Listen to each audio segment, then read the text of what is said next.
How's it going, guys? Tanner Durfee here, senior, been in peer counseling 3 years, so I've been mentoring for a fat minute now. So I'm going to give you 3 things you can do to be the best mentor out there. Number one, make sure you are being consistent. Make sure with your mentee, you're meeting once a week, once every week, like once a week. Make sure you're staying consistent. You don't want a lot of time in gaps. You don't want a lot of time in between you guys' meetings because a lot can change, school, at home, everything. So a lot can change. So make sure you are being consistent.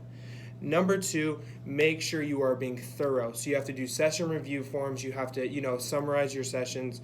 You have to get to know your mentee. Just make sure you're being thorough. Make sure, and just in case, the teacher gets curious or Ms. Holbrook gets curious, anyone gets curious on what you and your mentee are actually doing, make sure you're being consistent on, hey, this is what I'm doing. I'm thorough. This is what I'm doing. This is exactly what we did, last week. This is what we're doing this week, and this is what I plan to do next week. So along with staying thorough, make sure you're planning ahead of time for your mentee. So you want to make sure you're planning, a couple days in advance what you and your mentee are going to be doing that day. Just keeping it so it's not, So it's not as all over the place. It's more, in order. Everything's in order. Make sure you're staying ready to work with your mentee. And the last and most important one, I think, is stay positive.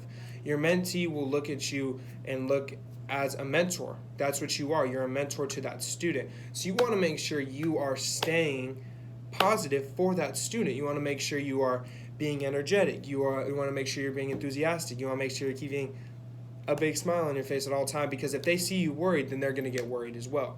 If they see you concerned, then they're going to be concerned as well. There's going to be a lot of information that you learn about that student while you're in mentoring, like where their grades are at, where their home life is at, where they're at with their family, personal issues, all that. So you want to make sure you are staying positive. You want to make sure you're staying enthusiastic, and make sure you understand that your mentee, they need you. So be there for them, be encouraging, be positive, and that's the best. Those are the 3 things you can do to be a positive mentor. This is Tanner Durfee, senior at Centennial High School, last day at school, signing off.